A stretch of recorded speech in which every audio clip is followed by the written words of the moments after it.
anyways, welcome back. So for anyone that is new, my name is Angie, so welcome. And for anyone returning, what's up and welcome back. So you guys can tell I'm not in my room. I'm literally on the floor. There's a fire hydrant right there. And there are my friends right over there watching because it's Sunday and my room is a mess. So anyways, this is the first video that is part of my mental health series that I've just started. And I'm really excited for you guys to be joining me with this conversation and everything. And yeah, so this first video is actually about explaining Asian parenting.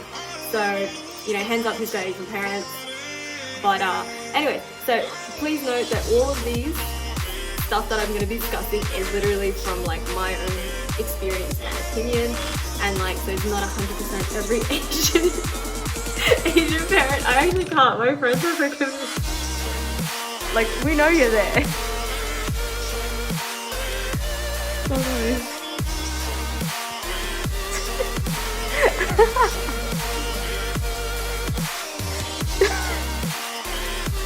Anyways, back to business. Let's start this conversation up. So my name is Angie and I have depression and anxiety. So I've actually had them since childhood and up until recent, mid last year, I actually fully accepted that I needed professional help. And so yeah, so I decided to get professional help from the encouragement of my friends and back at home. And because it was a very dark time, my friends were like, please go find help, please go find help. So eventually I reluctantly did, but thankfully I did. Anyway, so my therapist did help me improve my mental state and health by leaps and bounds in 6 months, which it is incredible. So this is why I do urge anyone that can get a therapist to try and find a therapist. So as an Asian that grew up in a Western country and culture, it is very, like my mindset and my parents' mindset are a little bit different. Whereas my parents are more traditional and have a harder time to accept new concepts and, you know, ideas. It's a lot easier because I grew up mixing between the two, but then that also ultimately ended up me being in the middle of two different cultures. So that basically means that anyone in my generation or a little bit older in the same situation ended up creating their own kind of culture and stuff. But anyways, more on that in a future video. But yeah, so my parents are very traditional and they have a really hard time fully accepting and understanding things like jobs, education, sexuality, mental health. Like, it's very hard to talk to my parents about some of these things because it ends up in a fight because our viewpoints are so different. And we all have a very short temper in my house because we all have mental illnesses and none of us are like good with each other, you know? So it's not that great. But I'm not saying that like all Asian parents don't understand this, but the vast majority that I've actually come across literally fall in that group. And I'm also not dismissing the fact that our immigrated parents actually have and suffer currently still from mental illnesses. It's the fact that they refuse to admit it and accept it and seek treatment to get better and improve things, you know? So it really saddens me because this also means that a lot of the heartaches and tears and fights that literally could have been avoided literally wouldn't have happened if mental health was just something that wasn't, you know, so taboo in conversation and, you know, their home country. So welcome to Old School Parenting 101. It is lovely to have you all here. It is very fun. But yeah, the thing is, they literally have one style of parenting realistically, and it's something that's really hard to shake off. It's like teaching one person this language, but then getting angry that they can't speak this language because you only taught them this one, but you never taught them this one. So it's a frustrating thing for both sides. And it's no one's fault in the end of the day. It's just something that needs to be addressed and fixed. In my opinion, Asian parenting, at the end of the day, there is one goal, and that is for the offsprings, which is us, to take care of our parents immensely once they are elderly.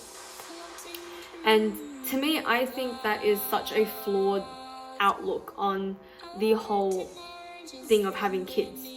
Because I'm not saying, first of all, I'm not saying abandon the elderly, okay? I'm just saying that it shouldn't be the reason why you're having kids, so you have someone to look after you in the end of the day. You have kids because you want to have kids and you love them. You're not giving birth to servants. You're not giving birth to your caretakers at the end of the day. Like, I understand it's tradition that you take care of your parents, and I'm not going to abandon mine. But what I'm saying is you don't have kids in that mindset, because when you have that mindset, you end up pushing other things onto them, and it just becomes even worse in the long run. So in a way, it backfires, and it happens a lot, and you see it a lot these days as well. So in the end, no one wins. What I'm saying is, because a lot of these parents have that mindset of, you have to take care of me, so you have to be set up for life first, and then once you're set up, my setup is going to be fine. So everything we do has to be including them. Like, it is also our lives. It is also up to us to make the decisions on what we do. Like, we respect our parents, of course, and we take care of our parents, of course. But at the end of the day, we aren't servants. We are the children, and we should be allowed to live our own lives. And unfortunately, this is the mindset of so many parents that I know, that it's just given a lot of Asian kids mental illnesses, just trying to combat this. Because they don't want to say anything, because we've been told that if we talk back, it is disrespect. And the fact that I'm saying all of this, if my parents were watching this, I would get whooped. So, probably disowned. At the same time, this is something that needs to be addressed, because so many Asian kids are literally, it is ridiculous the amount of Asian people I know that have depression and are literally, like this close to doing, ending it all and stuff, or already have. And that's the conversation that I really don't want to have with people.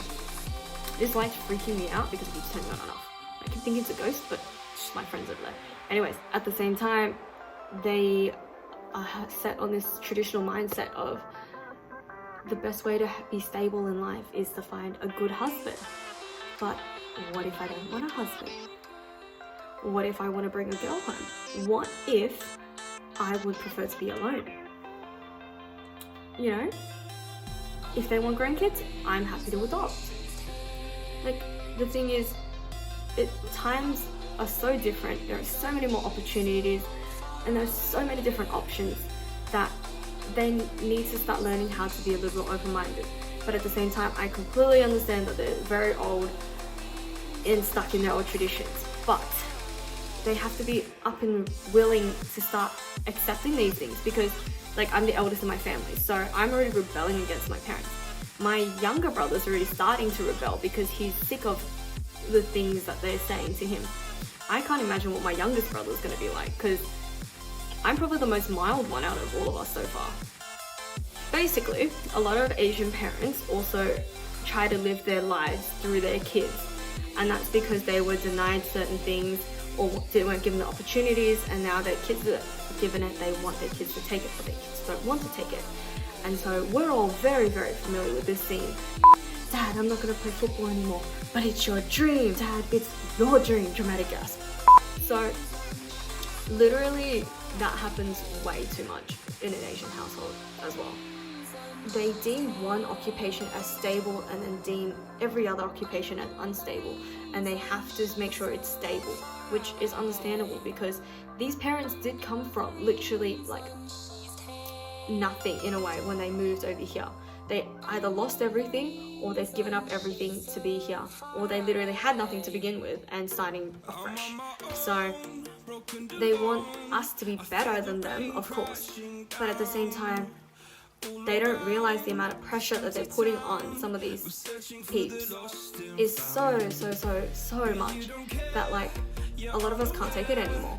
And a lot of us end up flipping because we pretend to be perfect for them, literally absolutely perfect kids as much as we can. And then eventually we start realizing we can't keep this facade up anymore. And when we can't, we don't know how to release this anxiety, this stress, this anger, and this self-pity and self-doubt. We don't know how to express it, and we just explode. There are so many different outcomes of this, and the thing is, no one wants to talk about it. And because no one wants to talk about it, we all just end up going around in the same circle, and we repeat the same circle. just keeps repeating this vicious cycle. Another big reason is literally Asian parents don't like to admit that it is their fault that anything's happened to their kids, or that there are faults in their kids to begin with, because children are actually seen as a track record of their parenting. And you know, when you meet your aunties and uncles and other people at family gatherings, the first thing any parent asks is, how are the kids doing? Which is literally like a subtle way of saying, how much do I need to brag about my child so you all know that I have the superior parenting skills here, like the superior and like literally the best genetics here. It doesn't end well, because they want this prestige and like this, like in a way, like plaque to say that they parented well, their kids doing well in life, you know, and it's literally for them to brag.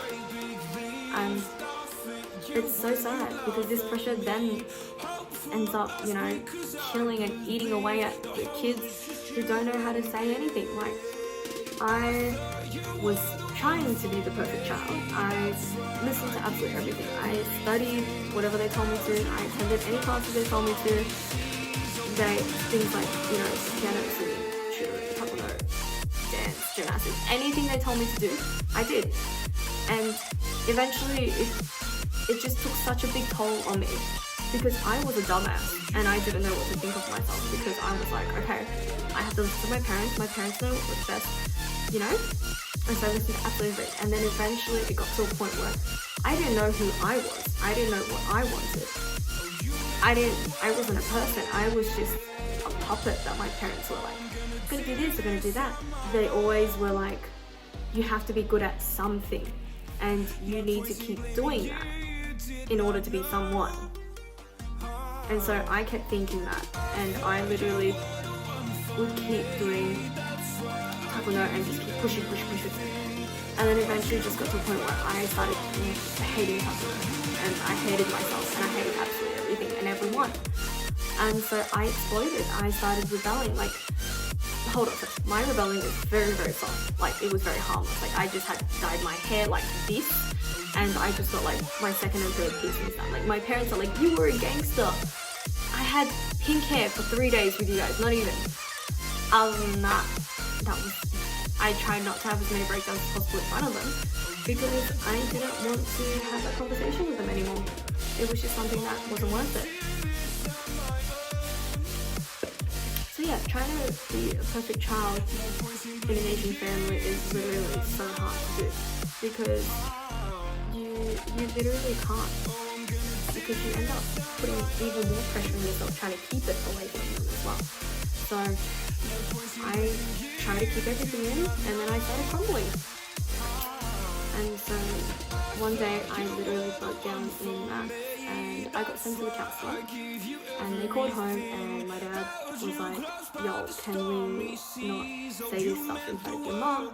She's already very mentally fragile, and it'd be best for her not to know. And so I agreed, and I said, look, it's going to be fine. It's just a one-time thing. Obviously it wasn't. I ended up landing myself in a very, very vicious cycle of keeping it in, breaking it. Like, it just ended up doing this for so long. And it got to a point where I put myself into a very dark place, because I didn't know how else to deal with it. And it took my friends to come and kind of save me, because my friends knew what was going on, because I was finally able to really like tell them, you think that you're going to be okay, but you're really not, so you need to start looking for like help. It just got to a point where you just need to find help if you feel like you're struggling. And so many people just deem one person as pessimistic or so negative they don't want to hang out with them. So I did end up losing a couple of friends back then, because I was just so pessimistic when I got into those moods. Most of the time I was pretty optimistic because I pretended, but those who actually knew, I started pushing them aside as well, because I didn't know who to trust and who to keep, because this is such a taboo topic. So many people don't discuss it, so many people don't know what actually is mental illness and what is, you know, depression, anxiety, and eating disorders. And it's such a hard conversation to bring out right now, because so many people don't want to talk about it. As soon as you talk about something like this, they're like, no, it's too deep, don't talk to me about this stuff, let's talk about something happy. This is something that is happening every single day of so many people's lives, and so many people don't realize that because no one wants to talk about it, because people literally brush it and pretend it's not there even though they know it's there. It's a topic that really needs to be brought out more. And so this is the reason why I started this series on my channel. I want to hear other stories, like other people's experiences, and if they're currently going through it, like is there anything I can do to help, be a lending ear or anything like that. I just really want everyone to be able to take a deep breath and just work on ourselves collectively and be better in the future. So then perhaps maybe our children or the future generations won't have to deal with as much of this heartache that we would have to deal with, because it's such a hard topic to discuss. I just hope that people get the message and do reach out and find help and talk to each other about these things. If you ever need to, leave me a comment or send me an Instagram message or a Facebook message anytime. I will answer, and I am happy to help in any way possible.